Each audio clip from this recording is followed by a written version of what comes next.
সদস্য সংগ্রহ ও নবায়ন কার্যক্রমের সম্মানিত সভাপতি, সাবেক ছাত্রনেতা, সাবেক যুবনেতা, বর্তমান শ্যামপুর থানার প্রস্তাবিত কমিটির আহ্বায়ক কেন্দ্রের জনাব হাজী আব্দুর রাজ্জাক খোকন ভাই।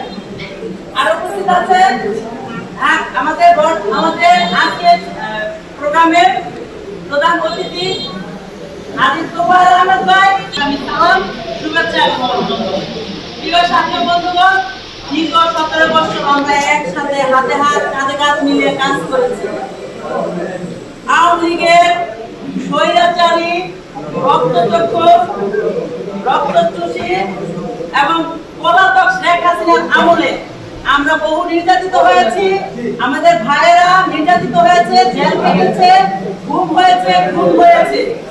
কিন্তু হাসিনাকে শেষ পর্যন্ত ছাত্র সমাবেশ, সাধারণ জনগণ, বিএনপি এবং সর্বসম্মতক্রমে সবাই মিলে আমরা দেশ থেকে বিতাড়িত করতে পেরেছি এবং হাসিনা পালিয়ে গেছে। এটাই আমাদের সাফল্য।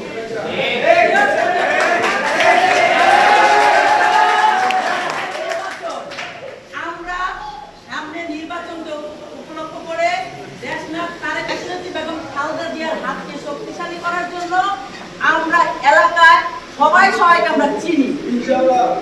কেউ কে আওয়ামী লীগ করে, কে বিএনপি করে, কে জামাত করে, আমরা সবাই জানি। তার মধ্যে আমাদের কিছু শুভাকাঙ্ক্ষী আছে, কোনো বন্ধু থাকতে পারে, কোনো আত্মীয় স্বজনও থাকতে পারে।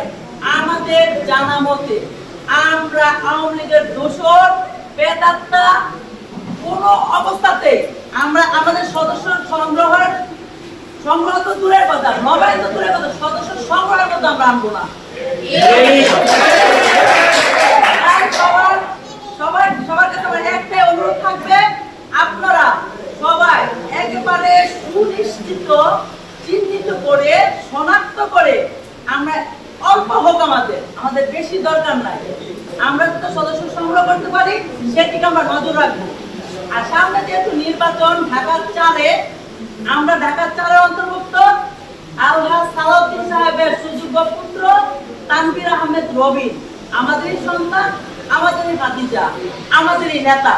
আমরা রবিন আঙ্কেলের হাতকে শক্তিশালী করার জন্য সবাই আমরা ঐক্যবদ্ধ হয়ে কাজ করব। সবাইকে ধন্যবাদ।